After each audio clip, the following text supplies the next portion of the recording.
नमस्कार, आदाब, सत श्री अकाल और welcome to coffee with doctor Sonal 6 episode. आज का जो एपिसोड है वो आज फिर एक वर्सेटाइल महिलाओं के साथ में करने वाली हूँ। महिलाएं और मेरा बहुत घनिष्ठ संबंध होता है क्योंकि मुझे बड़ा मजा आता है एपिसोड करने में।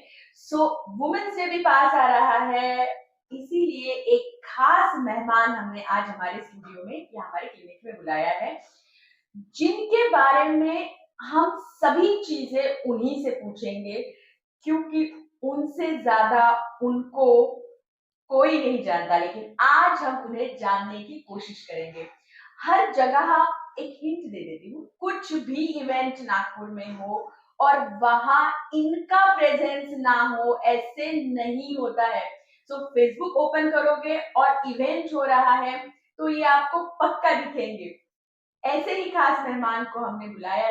Welcome to our show miss Shubhangini Khedikar, जो कि इवेंट मैनेजमेंट में बहुत सारी चीजें कर चुकी है और अभी रोकड़े ज्वेलर्स के साथ कार्यरत है। तो कैसे लगा आपको? पहले तो कभी लगा था हमारे शो में आपको? बिल्कुल, मैं सबसे पहले वही कहना चाहूंगी कि नमस्कार दोस्तों। और आज खास मेहमान के तौर पे मेरा इंट्रोडक्शन हुआ है, लेकिन मैं कहती हूँ कि आपके प्यार और आपके इनविटेशन ने आज मुझे खास बनाया है। थैंक यू सो मच इस आम इंसान को खास बनाने के लिए। तो बोलिए डॉक्टर सोनल। ताई बोलूंगी मैं। हाँ। हम उम्र है बट हाँ। एक रिस्पेक्ट देना जरूरी है, तो ताई जरूर बुलाऊंगी। ताई, इवेंट मैनेजमेंट आप बहुत सालों से इवेंट मैनेजमेंट में है, जैसे कि दैनिक भास्कर बड़ा अखबार है, सकार में काम कर चुकी है। तो कैसा आपका एक्सपीरियंस रहा है इन सब लोगों का? तब 15-16 साल का आपका जो इवेंट के साथ बहुत सारी चीजें जुड़ी है।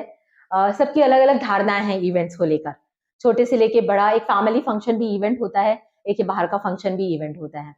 और ये धारणाएं हैं कि आप कुछ स्पेसिफिक बड़ा करते तो उसे इवेंट कहा जाता था, लेकिन हमारी सारी छोटी छोटी चीजों को भी हम इवेंट में ही काउंट करते हैं। और यदि मेरी बात की जाए तो ये कोइंसिडेंस था कि मैं इस फील्ड में आई। और शायद ये कोइंसिडेंस बोलने से ज्यादा ये भी बोल सकते हैं कि कुछ मेरी हॉबीज ऐसी थी कि मेरी हॉबीज के चलते ये चीजें मुझे अच्छी लगने लगी, और वो डे बाय डे ग्रो होती गई और पॉलिश होती गई, और मैंने इस फील्ड में अचानक से कदम रख लिया।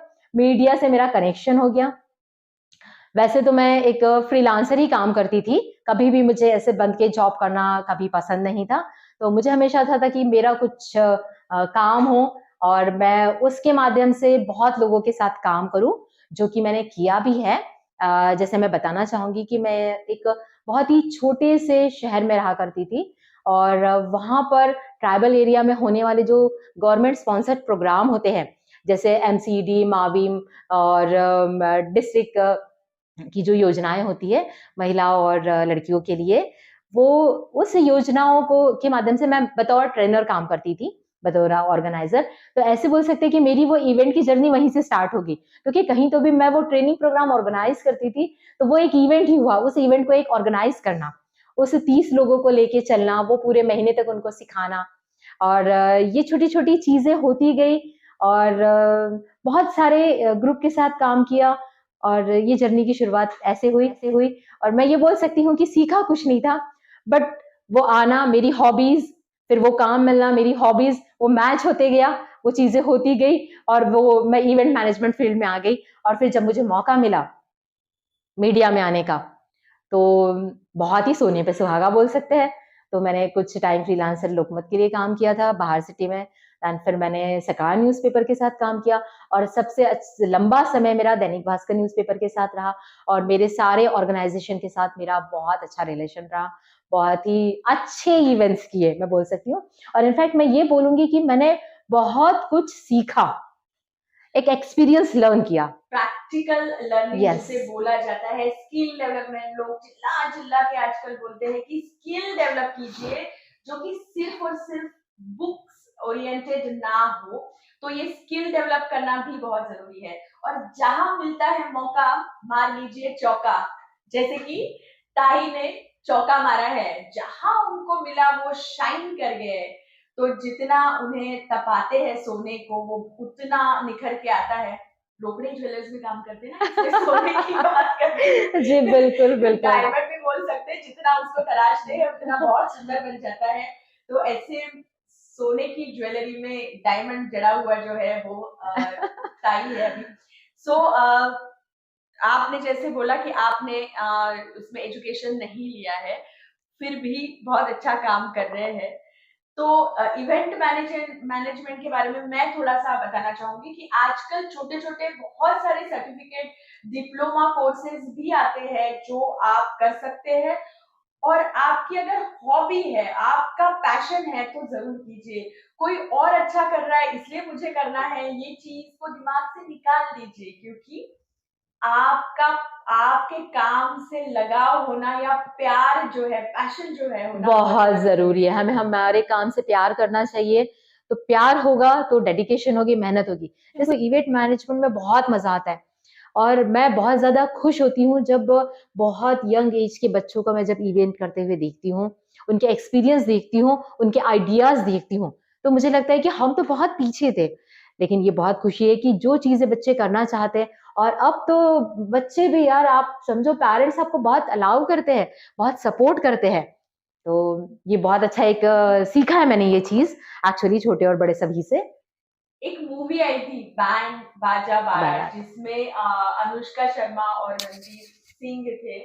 और इवेंट मैनेजमेंट में ही मूवी बनी थी, बड़ा मजा आया था देखते हुए। जी जी। लेकिन उसके पीछे बहुत सारे एफर्ट्स रहते हैं कि हाँ। छोटी छोटी चीजें आपको लानी है, आपको एक नया ट्रांसफॉर्मेशन करना है, एक नया लुक देना है।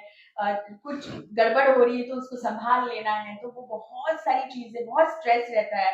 जब आप इवेंट ऑर्गेनाइज करते हैं तो बहुत प्रेशर रहता है, आपका रात रात भर काम चलता है। अ, जी, बिल्कुल, वो बिल्कुल। तो मैं वही कहना चाहूँगी कि जितना सीखने का और एन्जॉयमेंट का काम है, इवेंट उतनी ही बहुत बड़ी ज़िम्मेदारी का काम है। सब जगह की अपनी अलग-अलग दायरे होते हैं और बहुत सारे फ्रीडम्स भी होते हैं, तो हमें उस अकॉर्डिंग काम करना है। और इवेंट कहा तो डेफ़िनेटली जब तक वो कंप्लीट नहीं हो जाता, तब तक वो आपको स्ट्रेस मेंटेन करना ही है। उस स्ट्रेस के साथ आपको बैलेंस करना ही है। मतलब फ्रंट स्टेज और बैक स्टेज जो बोला जाता है, वो बैलेंस बहुत ज़रूरी है। तो ऐसे मेरे बहुत अच्छे एक्सपीरियंस रहे इवेंट में। जैसे आप फेमस नागपुर में गरबा देखते ही है, बहुत बड़े विदर्भ दैनिक लेवल पे जो इवेंट की दैनिक है। भास्कर का जी, भी जी, जी, गरबा दैनिक होता था, भास्कर का अभी भी गरबा होता है। उत्सव, जी बिल्कुल। और बहुत बड़े लेवल पे मास्टर शेफ और विदर्भ लेवल पे जो इवेंट्स हुए हैं, ट्रैवल करना, ये करना, तो ये बहुत सारी चीज़ों के एक्सपीरियंस बहुत अच्छे हैं। बिल्कुल, वो बहुत ज़रूरी है। जब हम चलते जाते हैं राह में, लोग मिलते जाते हैं, कारवां बनते जाता है और समझ में भी नहीं आता कि कब ये सब लोग हमसे जुड़ गए, जब हम पीछे कभी देखते हैं मुड़कर। उसमें अलग-अलग तरह के लोग रहते हैं। कुछ लोग हमारे हॉबीज़ से हमसे जुड़ जाते हैं। बहुत सारी हॉबीज़ सबकी रहती है, हमको पता भी नहीं रहता। ऐसी बहुत सारी हॉबीज़ जो है अ, शुभांगिनी ताई को भी है। सो हुँ। उसके बारे में हम कुछ डिस्कस करेंगे। बिल्कुल, मैंने जैसे कहा कि शायद इवेंट मैनेजमेंट में आना वो मेरी हॉबी का पार्ट ही था, कि मुझे चीज़ें अरेंज करना, क्रिएटिविटी, ये चीज़ें बहुत पसंद है, शुरू से मेरे स्कूल टाइम से ही लेकर। मतलब मैं जितने एकेडमिक इन्वॉल्वमेंट मेरा रहता था, मेरा स्पोर्ट्स में इन्वॉल्वमेंट रहता था, तो उतना ही आर्ट एंड कल्चर में। यदि कोई कॉम्पिटिशन है और मैं पार्टिसिपेट ना करूँ आर्ट और कल्चर से रिलेटेड, तो ये हो नहीं सकता। मुझे पेंटिंग्स पसंद है, मुझे रंगोली बनाना पसंद है, जो कि देखने में बहुत छोटी चीज़ होती है, लेकिन मैं बहुत इनोवेटिव ट्राई करती हूँ। मुझे घूमना पसंद है, मुझे गार्डनिंग पसंद है, मुझे मुझे बात करना पसंद है और मुझे खाना भी बहुत पसंद है। बहुत पसंद है। खाने की बात निकले तो हम कुछ भी ना बोले ऐसा नहीं हो सकता है। अ, मैं तो पूरी घिरी रहती हूँ खाने से, सबको पता है कि दिन भर मैं देखती भी वही रहती हूँ अलग-अलग डिशेज़। हालाँकि मुझे खाना बनाना उतना पसंद नहीं, ओके। बट अगर अलग-अलग पराठा या पिज़्ज़ा या कोई भी चीज़ आपको मिले और उसके साथ जो चटनी या डिप है, या जैम जो है वो अच्छा ना रहे, या लोणचं बोलते हैं मराठी बिल्कुल। में, जो झंझनीत होना चाहिए, अगर वो ना हो तो कोई किसी चीज का स्वाद नहीं रहता। तो मैंने सुना है कि दीदी बहुत अच्छा जैम और अलग अलग चीजों से जो मोस्टली कॉमन नहीं है, बहुत माहिर है। मैं खाने पे जाने वाली हूँ मैंने खुद से खुद को बिल्कुल। इनवाइट कर लिया हाँ, है बिल्कुल। सो उसके बारे में बताइए। हाँ, बिल्कुल खाना किसकी कमज़ोरी नहीं होती और जब वो खाना कमज़ोरी और हॉबी दोनों हो, तो फिर सोने पे सुहागा, फिर से सोने पे सुहागा। तो वैसे ही है मेरे स्कूल टाइम में मैंने कभी स्कूल कॉलेज टाइम में कभी खाना बनाया नहीं था और मुझे लगता भी नहीं था कि मुझे खाना बना सकती हूँ। बट ऑब्वियस है कि घर में जो सारी चीज़ें हम देखते हैं हमारे पेरेंट्स से, हमारी मम्मी से और हमारे घर में, तो वो कहीं न कहीं हम अपने आप सीख जाते हैं. मतलब जे म्हणतात ना बाळकडू असतं ते येतच अपने आप अगदी आ आपल्या जाता है। अंगामध्ये. तो मेरी मदर बहुत अच्छी कुक है, मेरी बड़ी बहन बहुत अच्छी कुक है और मैंने वो सब चीज़ें देखी थी. बस ठीक है उनका हेल्प किया बट लेकिन मैंने जब बनाना शुरू किया और मुझे लगा कि नहीं ये चीज़ ऐसी बन सकती है और ज़्यादा अच्छी लगेगी, ये चीज़ वैसे बन सकती है तो ज़्यादा अच्छी लग सकती है. तो मैं नया-नया एक्सपेरिमेंट करती हूँ और कुछ नया बनाने की कोशिश करती हूँ. सारी उसमें नई चीज़ों को ट्राई करती हूँ, फिर वो इंडियन क्विज़िन हो, कॉन्टिनेंटल क्विज़िन हो और और हमारी कुछ लॉस्ट रेसिपीज़ बोलूँगी मैं।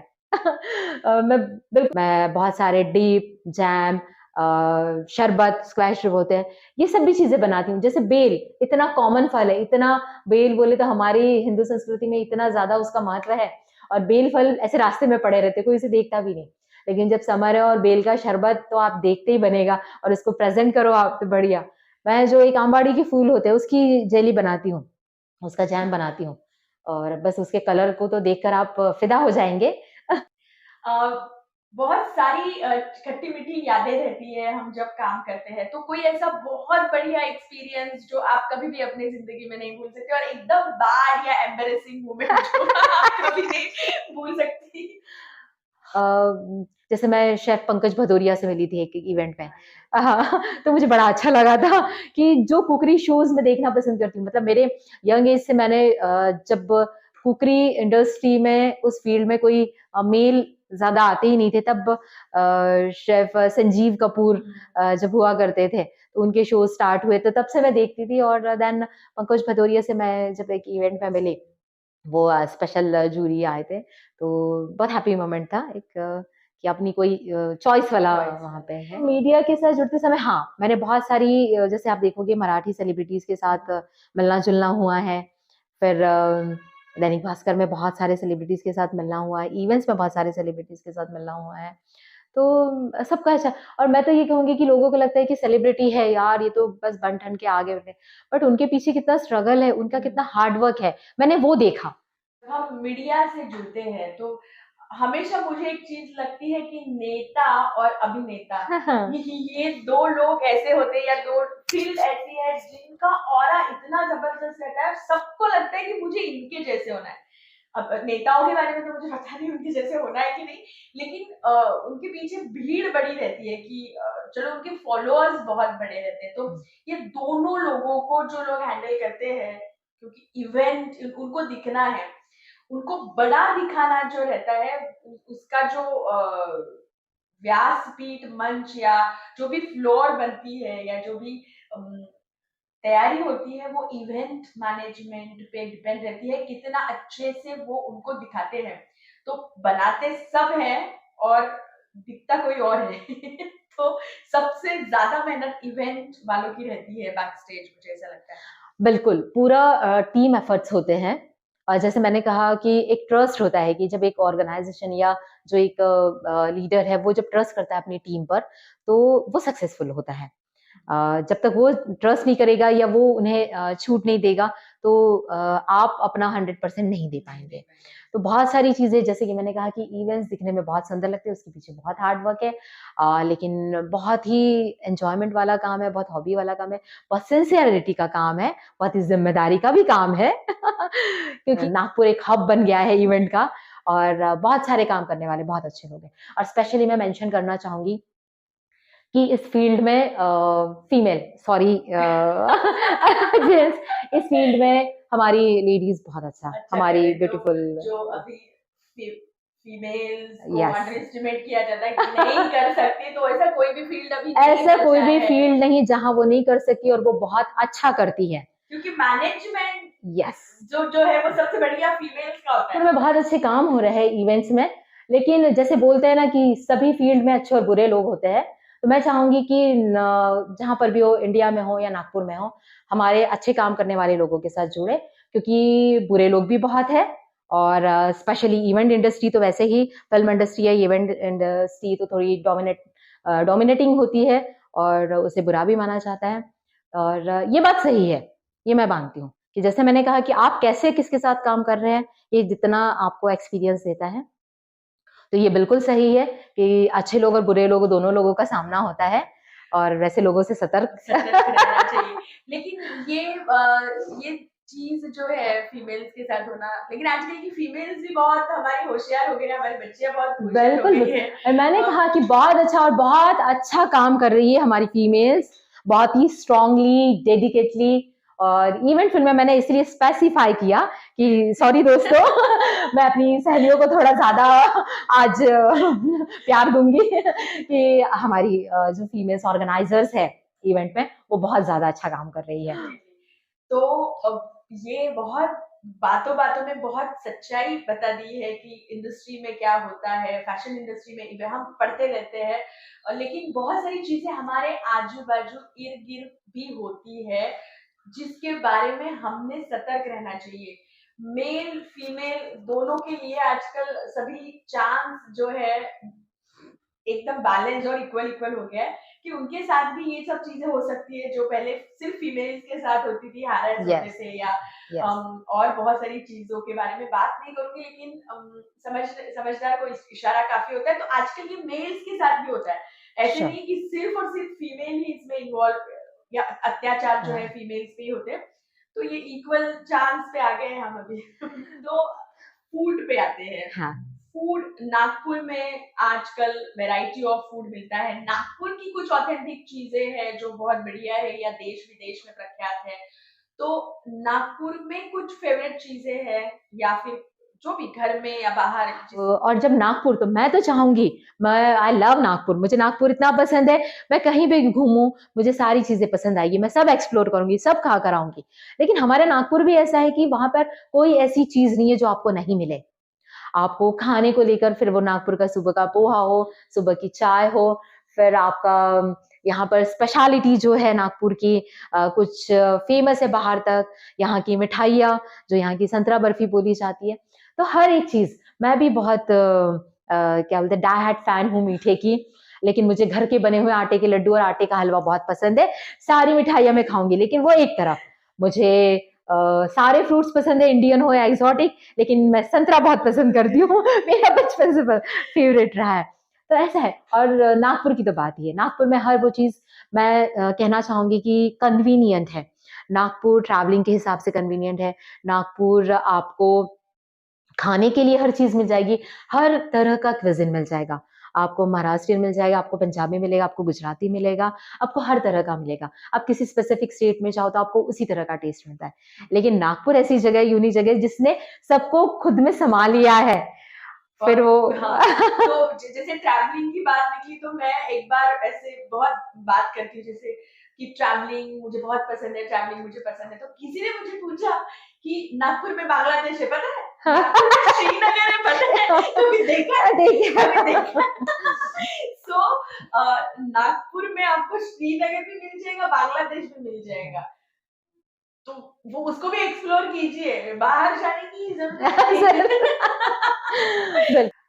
जीरो आर्यभट्ट ने दिया था ऐसे कहा जाता है, लेकिन मैं बोलूंगी जीरो नागपुर ने दिया है। Zero mile. अगर आपको Yes. देखना है जीरो माइल, ये मुझे बताने की जरूरत नहीं है। Yes. नागपुर ने हमें जीरो दिया है, इसके सामने कौन सा भी नंबर लगा दीजिए आप बहुत ऊपर जाएंगे। सो यहाँ से हर एक ट्रेन जाती है, हर एक फूड के रास्ते जाते हैं, हर एक कल्चर के रास्ते जाते हैं।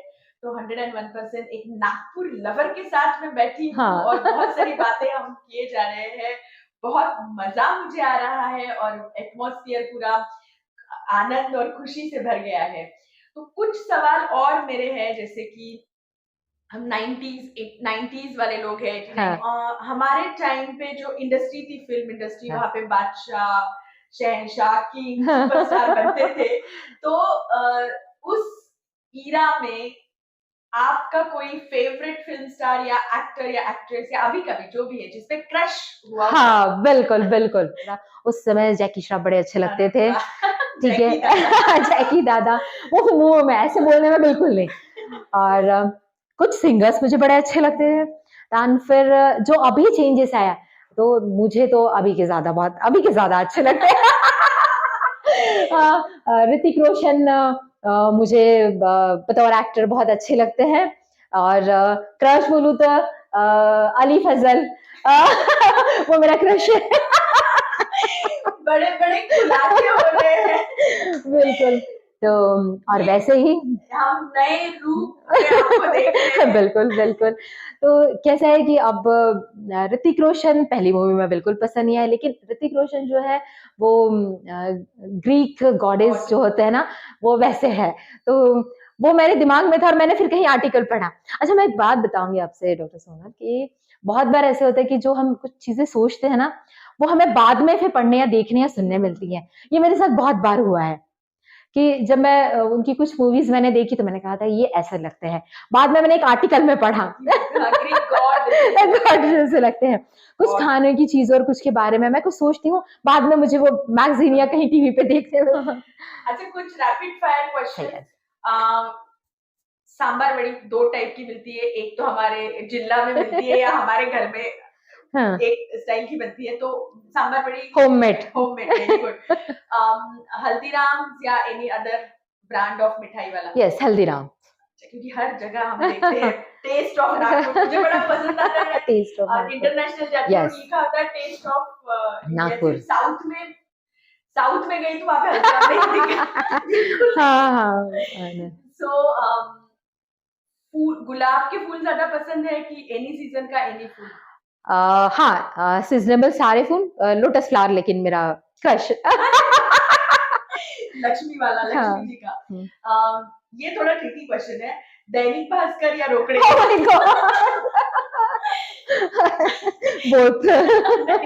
डिप्लोमेटिक आंसर नहीं चलेगा, आपको दोनों के आंसर देना पड़ेगा। कंपैरिजन इसलिए नहीं कर सकती, वहां मैंने 6 साल काम किया, अभी यहाँ 1 साल हुआ है। 1 साल हुआ है तो 5 साल का 5 साल बाद मैं जरूर जवाब दूंगी। मैं फिर से मिलूंगी कॉफी विद डॉक्टर सोनल इस जवाब के लिए। नेक्स्ट 5 साल मुझे अभी काम करना है। Yes definitely. So Indian cuisine, continental? Both. Definitely. Event management in two ways: event organization or wedding or birthday parties or that. Which one you like most? I prefer जो मैंने इवेंट्स किए हैं, मतलब आपने कॉर्पोरेट बड़े sectors. बड़े हाँ corporate sectors हाँ, हैं। हमारी But ये hectic, which one is more hectic? Like weddings are more hectic, और क्योंकि डिमांड्स यहाँ पे ज्यादा रहती है ना कि दूल्हे की डिमांड यस यस, नहीं नहीं, हेक्टिक दोनों है अपने अपने लेवल पे, क्योंकि जो एक ऑर्गेनाइजर होता है वही समझ सकता है। हाँ, लेकिन दोनों बहुत अलग चीज है। चीजें सिमिलर लग रही है, प्रोडक्शन वही लग रहा है, कुछ चीजें सिमिलर है, बट बहुत सारी चीजें बहुत अलग है। यहाँ पे आपको कुछ लाना है, यहाँ पर event design to sponsorship to execution, ये सारी चीजें हैं। और यहाँ पे आपको है कि आपका एक डील फिक्स हो गई है और इतने में करना है, लेकिन हेक्टिक दोनों है, मेहनत बहुत ज्यादा है दोनों में से। नहीं, मुझे लगा कि दूल्हे की मार उठ गई। नहीं, हमने तो मूवीज में देखा है कि होता है ना इवेंट मैनेजमेंट में, अरे और आजकल तो डेस्टिनेशन वेडिंग्स तो होती है। वहाँ पे दोनों लोगों को वो मैनेज करना मेरा वेरी डिफिकल्ट हो जाता है। तो इसीलिए मैंने पूछा कि क्या ज्यादा नहीं, मैंने जितना काम किया है उसमें मुझे हर तरह का काम पसंद आया, और मेरा काम का दायरा मीडिया से रिलेटेड और अभी लेडी सेगमेंट से रिलेटेड है, तो बहुत मजेदार रहता है। खट्टे मीठे एक्सपीरियंस तो सब जगह आते हैं, आपको हर दूसरी जगह आएगा और हर जगह आएगा।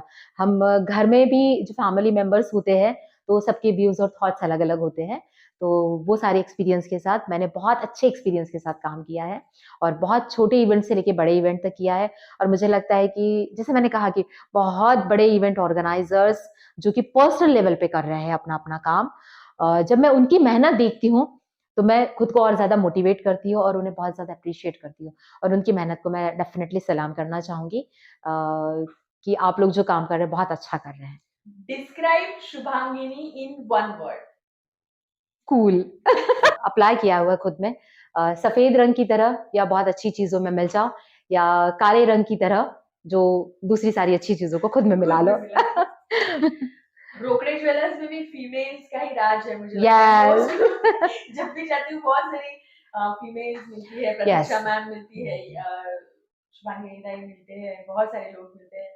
सो 80% फीमेल एम्प्लॉयमेंट, मतलब हमने वुमेन एम्पावरमेंट को वहां पे बढ़ा हुआ है। 80% हमारी फीमेल स्टाफ है। एक्टिविटी करते हो, ये एक सोशल वर्क ही है, तो सोशल वर्क यस।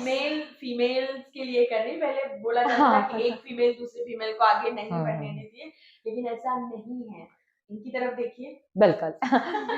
जब सोशल वर्क वर्ड आता है तो सिर्फ ये होता था कि जो लोग फील्ड पे काम कर रहे हैं या कुछ पर्टिकुलर सेगमेंट के लिए काम कर रहे हैं, उस वर्क को सोशल वर्क कहा जाता है। लेकिन मुझे ऐसा लगता है कि कुछ चीजें ऐसी होती है कि आप फ्रंट में ना आते हुए भी हम हमारे समाज के लिए या कुछ लोगों के लिए कर रहे हैं, तो वो एक सोशल वर्क हुआ। एक एक अच्छा नागरिक बन के आप अपने समाज में है तो वो भी एक सोशल वर्क है। आप एक बुरा नागरिक है, आप वो इनोसेंस फैला रहे, तो आप अच्छे नागरिक कहाँ से, आपने सोशल वर्क कहाँ से किया? तो कहीं तो भी एक कंट्रीब्यूशन है हमारा कि हम हमारे काम से बोलिए या हम हमारी चीजों से, हमारी बातों से, हमारे रहने से, हमारे अपीयरेंस से भी यदि कोई सीखता है तो वो भी एक सोशल कॉज हुआ। और मैं बहुत ज्यादा किसी ऑर्गेनाइजेशन या इनसे तो नहीं जुड़ी हूँ, लेकिन समय समय पे मैं कुछ चीजों में इन्वॉल्व होती हूँ, कुछ चीजों का साथ देती हूँ। जैसे मैंने बताया था कि ट्राइबल एरिया में देखा जाए तो वो पता नहीं वो कैटेगरी में कैसे काउंट होगी, लेकिन मैंने ट्राइबल एरिया में जब काम किया उन महिलाओं और लड़कियों के लिए, जो गवर्नमेंट प्रोजेक्ट्स होते हैं, तो वो ट्रैवल करके आ रही है या 8-8 किलोमीटर पैदल चल के आ रही है वो लड़कियां, तो वो कैसे जाना चाहिए, कैसे आना चाहिए, और उनका जो अपीयरेंस होता था, उनके जो कपड़े होते थे, तो मुझे कहीं तो भी लगता था कि नहीं, इन्हें मैंने कुछ बताना चाहिए। तो मैंने तब मैं उनसे बात करती थी कि क्योंकि 1 महीने का समय काफ़ी हो जाता है एक-दूसरे को जानने के लिए। तो वो लोग कहती थी कि अरे मैम हम आ गए तो आज हमें ये तकलीफ़ हुई, वो तकलीफ़ हुई। तो वो छोटी-छोटी सी चीज़ें कि उनके हेल्थ इश्यूज़ है, उनके गायनिक इश्यूज़ है, उनके पर्सनल इश्यूज़ है। देन आप ट्रैवल कर रही हो तो आपको कैसे कपड़े पहन के आना है, आप बस में ट्रैवल कर रही हो, 50 लोगों की आप पे ध्यान रहता है। तो मुझे लगता है कि ये सारी चीज़ें थी। फिर बहुत सारे मीडिया में रहते हुए कुछ ऐसी सोशल एक्टिविटीज़ में पार्टिसिपेट किया, और अभी भी हमारी कोशिश है कि अभी हमारे ऑर्गेनाइजेशन के साथ, जो कि एक नागपुर का बहुत बड़ा एम्पायर का रूप ले चुका है, रूपरेज ज्वेलर्स, उसके साथ भी हमारी कोशिश है कि हम हमारे एक सामाजिक दायित्व को निभाते हुए कैसे काम करें। तो कुछ छोटी-छोटी योजनाएँ हैं। तो मैं तो कहती हूँ कि यदि हमसे कोई हमारी रहने से लेके, हमारी बातों से लेके, हमारे खान-पान को लेकर और हमारे काम को लेकर भी कोई कुछ सीखता है या हमसे कुछ हेल्प माँगता है या हम एक छोटा-सा कुछ उनके लिए मदद करते हैं, और मदद सिर्फ़ सोशल बोले या मदद बोले तो कुछ फाइनेंशियली नहीं होती। आप मॉरली या इमोशनली भी आप उनसे जुड़ते हैं तो वो भी एक बहुत बड़ा कॉज़ होता है। तो मैं इस बात में बिलीव करती हूँ मोस्टली, तो मेरे ये थॉट्स हैं। मैं इस तरह से मैं सोशल बोलती हूँ खुद को। डेफिनेटली सोशल वर्क करना है तो मैंने इतने डोनेशन दे दिया है, मेरा काम यस। खत्म, ये चीज के आगे जाकर अगर हम सोचते हैं कि मैं मेरा टाइम दे रहा हूँ, मैं किसी को इंस्पायर कर रहा हूँ, मैं जिस तरह से रह रहा हूँ उस वजह से 10 लोग और इंस्पायर हो रहे हैं, ये चीजें भी सोशल एक्टिविटीज में आती है। तो जरूर सोचिए, सोचने वाली बात है। और आपको सोचने के लिए टाइम दे रही हूँ नेक्स्ट वीक का।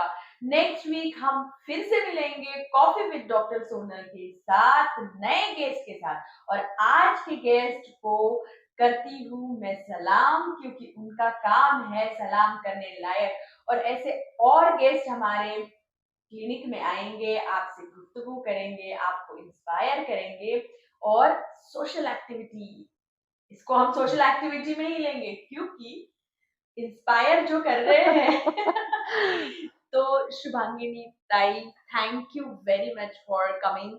और एक फोन कॉल पे आ जाते हैं तो बड़ा बड़ा अच्छा महसूस होता है कि इस तरह के लोग हमारे सराउंडिंग में हैं। तो मैं थैंक यू कहना चाहूंगी, thank you very much. Thank you so much doctor Sonal inviting to me. मुझे बहुत अच्छा लगा और मैंने कहा कि आपने मुझे खास बताया।